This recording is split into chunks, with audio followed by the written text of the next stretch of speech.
बिस्मिल्लाहिर्रहमानिर्रहीम, अस्सलाम वालेकुम। आप उसामा गाज़ी यूट्यूब चैनल देख रहे हैं। मरीम नवाज़ के लिए मुश्किलात बढ़ती चली जा रही हैं। एक तो वो गिड़गिड़ाती हुई पहुंच गई हैं अब अदालत में, और क्या वो कह रही हैं जायदादें बचाने के लिए, उस बारे में मैं आपको बताऊंगा।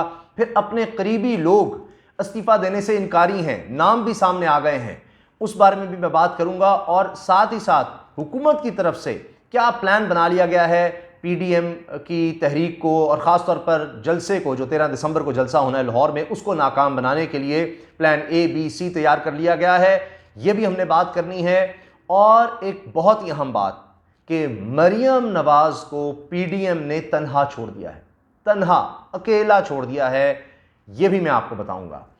सबसे पहले मरियम नवाज साहिबा के हवाले से मैं बताऊं कि जो कि इलेक्शन में धांधली का तो कहा जाता है, लेकिन अभी तक कहीं अदालत में नहीं जा रहे। लेकिन दूसरी तरफ जायदाद बचाने के लिए मरीम साहिबा फ़ौरन अदालत पहुंच गई हैं। और तोशा खाना केस में, जिसमें फ़ैसला हुआ था कि नवाज़ शरीफ की जायदाद को ज़ब्त कर लिया जाए, क्योंकि वो आए नहीं, वो इश्तिहारी हैं, मफरूर हैं, भागे हुए हैं, तो एहतसाब अदालत की तरफ से तोशा खाना रेफरेंस में साबिक़ वज़ीर-ए-आज़म नवाज़ शरीफ की जायदाद ज़ब्तगी के ख़िलाफ़ मरियम नवाज़ ने एतराज़ दायर कर दिया है। और बड़ा ही दिलचस्प है, लगता है इसहाक डार साहब से ही सीखा है। एहतसाब अदालत इस्लामाबाद में तोशा खाना रेफरेंस की समात एहतसाब अदालत के जज असगर अली ने की, और इसी दौरान साबिक़ वज़ीर-ए-आज़म नवाज़ शरीफ की साहबजादी और मुस्लिम लीग नून की नायब सदर मरियम नवाज़ साहिबा की जानिब से जायदाद ज़ब्तगी के ख़िलाफ़ एतराज़ात दायर कर दिए गए हैं। एतराज़ बड़े ज़बरदस्त हैं। मरियम नवाज़ की जानिब से दायर दरख्वास्त में कहा गया है कि मरी और छांगला गली का घर कुलसूम नवाज़ साहिबा की मलकियत था, इसलिए इसे ज़ब्त नहीं किया जा सकता। यानी मरियम नवाज़ साहिबा कह रही हैं कि वो इनकी मरहूमा वालिदा की मलकियत हैं वो घर, और इसलिए उनको ज़ब्त ही नहीं किया जा सकता। अब कमाल यह है कि इनकी वालिदा की कमाई कहाँ से थी, वो किस तरह घर ख़रीद सकती थी, वो कहाँ से आ गए, नवाज़ शरीफ के नहीं तो फिर किसके हैं। अब ये भी बड़ी दिलचस्प बात है। बहरहाल ये आगे चलकर बात आएगी। इसहाक डार साहब को भी यही हुआ था, उनका घर जब्त किया गया तो उनकी अहलिया ने कह दिया कि ये तो मेरा है घर, अच्छा तोहफे में इसहाक डार साहब ने दिया था। अब वो इसहाक डार साहब नहीं दिया था, लेकिन वो तोहफे में दिया था, लिहाजा आप इसको जब्त नहीं कर सकते। तो मरियम साहिबा भी वही बेनामी जायदादें आप कहीं से कहाँ से पकड़ेंगे। अब नवाज शरीफ साहब कहते हैं कि वो जो जाती उमरा का महल है वो कई हज़ार एकड़ और कनाल और पता नहीं क्या क्या उसके अंदर है, कई तो किलोमीटर आपको सड़क पर जाना पड़ता है अंदर घर तक पहुंचने के लिए। अंदर हर तरह के बागात हैं, चिड़ियाघर और पता नहीं क्या कुछ। तो वो भी वो कहते हैं कि मेरी तो सिर्फ 40 लाख की उसमें जायदाद है, बाकी तो वालिदा के नाम किया हुआ है उन्होंने, मरहूमा वालिदा जिनका इंतकाल हो गया, अल्लाह ताला उनके दर्जात बुलंद करे, उनकी मग़फ़िरत फरमाए, तो उनके नाम था। अब ये भी बड़ा दिलचस्प है कि सब चीज़ें कहीं ना कहीं किसी के नाम होती हैं। और सबसे ज़्यादा अहम ये बात की जाती है कि जी वो तो मियाँ नवाज़ शरीफ साहब के मरहूम वालिद मियाँ शरीफ के नाम था, सारा कुछ उनका कारोबार था, और डायरेक्ट उन्होंने आगे पोतों को पोतियों को ट्रांसफ़र कर दिया। नवाज़ शरीफ या शहबाज शरीफ को तो मिला ही कुछ नहीं। तो ये भी एक अजीब कहानी है। बहरहाल अब एहतसाब अदालत ने तोशा खाना रेफरेंस में नवाज़ शरीफ को इश्तिहारी करार दिया था। अदालत ने जायदाद की तफसील तलब करके जायदाद जब्तगी के अहकामात भी जारी किए थे। अब मज़ीद समाअत के लिए 16 दिसंबर तक केस मुलतवी कर दिया गया है। अब मैं आपको बताऊं कि मियाँ नवाज़ शरीफ की 99% जायदाद एक अंदाजे के मुताबिक वो तो मुल्क में है ही नहीं, ज़्यादातर तो जायदाद ही बाहर है, और यहाँ तो मुल्क में तो बहुत कम ये, और वो जो भी है वो ज़्यादातर बेनामी है। फैक्ट्रियाँ हैं, अगरचे यहाँ भी अरबों खरबों की जायदादें हैं और बहुत कुछ है, लेकिन मेन काम यहाँ नहीं है, और अपने नाम तो कुछ भी नहीं है। लेकिन फिर भी जब एहतसाब अदालत ने तोशा खाना रेफरेंस में नवाज़ शरीफ की जायदाद जब्तगी के अहकाम जारी किए थे, तो उसमें पूछा गया था कि जो भी असासे हैं, जायदादें, इनको जब्त करने के लिए नैब से रिकॉर्ड भी तलब किया था। तो जवाब में नैब की जानिब से जो चीज़ें पेश की गई कि जी ये कुछ है, तो एहतसाब अदालत में जब तफसील जमा कराई गई उसके मुताबिक साबिक़ वज़ीर-ए-आज़म के नाम पर लाहौर में 1650 कनाल से ज़्यादा ज़री अराइज़ी है, प्रॉपर्टीज़ हैं, गाड़ियाँ हैं, बैंक अकाउंट्स हैं, और इसके अलावा लाहौर के निजी बैंक में नवाज़ शरीफ के नाम पर मुल्की और गैर मुल्की रकूम की तफसीलात भी अदालत में पेश की गई थी। इसके अलावा नैब रिपोर्ट में यह भी बताया गया था कि मरी में भी नवाज़ शरीफ के नाम पर जगह है, जबकि शेखुपुरा में भी 102 कनाल ज़री अराज़ी साबिक़ वज़ीर-ए-आज़म के नाम पर है। और अब ये केस क्या है, तोशा खाना केस क्या है? तोशा खाना केस ये है कि नवाज़ शरीफ पीपल्स पार्टी के खिलाफ बातें तो बहुत करते थे, और इनके भाई शहबाज शरीफ साहब कहते थे मैं पेट फाड़ के निकालूंगा, जरदारी के पेट फाड़ के उनको चौक पर लटकाऊंगा और उनसे मुल्क की दौलत निकलवाऊंगा जो उन्होंने लूटी है। ये बातें होती थी। लेकिन अंदर खाने क्या हो रहा था कि यूसुफ रज़ा गिलानी ने बतौर वज़ीर आज़म तोशा खाना से, जो सरकारी तोहफा खाना होता है, जहाँ पर अगर किसी मुल्क की तरफ से उसके ओहदेदार की तरफ से कोई तोहफा मिलता है तो वो सरकारी उसमें तोहफा खाने में जमा करा दिया जाता है, उसको तोशा खाना कहते हैं। वहाँ से गाड़ियाँ निकलवाईं, जरदारी साहब को दी और नवाज शरीफ को दी। अंदाज़ा लगाएं जरदारी साहब के कहने पर। अब इख्तलाफात देखें, और नवाज शरीफ कितने खिलाफ थे जरदारी के, लेकिन उनसे वो गाड़ी, वो पता नहीं करोड़ रुपए की गाड़ी वो वसूल कर ली। ना नवाज शरीफ के पास कोई सरकारी ओहदा था। ये 2013 से पहले की बात है, जब पीपल्स पार्टी की हुकूमत थी सेंटर में, तब की बात बता रहा हूँ। तो यानी कितने इख्तलाफात थे, आपको याद है।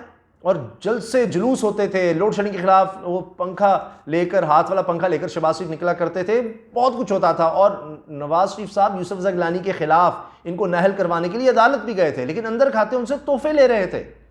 और वो भी पेमेंट कहाँ से हुई, वो कुछ ना कुछ पैसे आपको जमा कराने पड़ते हैं, एक बहुत कम अमाउंट, वो जाली बैंक अकाउंट से वो पेमेंट की गई। वो ओमनी ग्रुप ने वो पेमेंट की, जरदारी साहब को भी गाड़ी मिल गई तोहफे में, और जनाब नवाज शरीफ साहब को भी बगैर कुछ दिए, और करोड़ रुपए की गाड़ियां लाखों रुपए में मिल गई, और वो भी खुद कुछ नहीं दिया, जाली अकाउंट से वो पेमेंट हुई।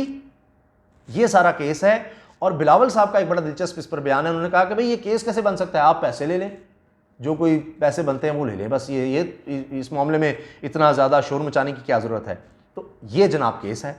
अब मैं जल्दी से आपको बता देता हूँ कि मरियम नवाज साहिबा को एक बहुत बड़ा धचका लगा है, बहुत बड़ा धचका। वो जो कहती थी ना कि जी ये तो जो नवाज शरीफ कहते हैं वो हरफ़े आखिर होता है और सारे उस पर बस आ जाएंगे, बस जो इस्तीफ़े हैं वो जमा कराए जा रहे हैं, ये हो रहा है। हालांकि ये इस्तीफ़े कोई स्पीकर को जमा नहीं करवाए जा रहे, स्पीकर को नहीं जमा करवाए जा रहे। और कानूनी और आइनी माहिरीन ने क्या कह दिया है, अहमद बिलाल महबूब साहब जो पिल डाइट के सरबराह हैं, उन्होंने क्या कहा है वो भी मैं आपको बताऊँगा। लेकिन MNA हैं राना शमीम फैसलाबाद से, इन्होंने इनकार कर दिया इस्तीफ़ा देने से।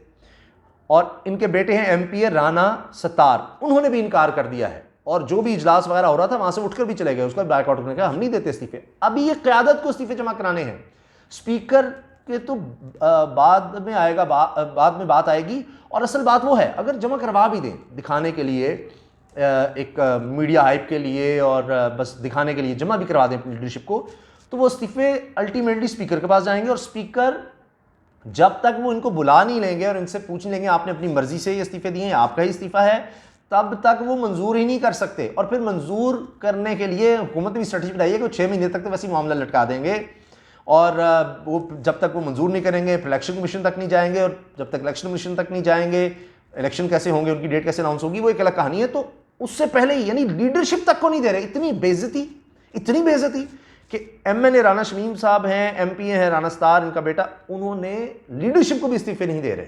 वहाँ स्पीकर में तक जाने में तो क्या, अभी तो आगाज़ है, अभी इस्तीफे उनको देंगे भाई, तो कहा जाता है कि ज़्यादातर लोगों ने, 70-80% लोगों ने वहाँ जाना नहीं स्पीकर के सामने कहने के लिए। लेकिन अब यहीं से इनकार हो गया, ये तो बहुत ही बेइज्जती है।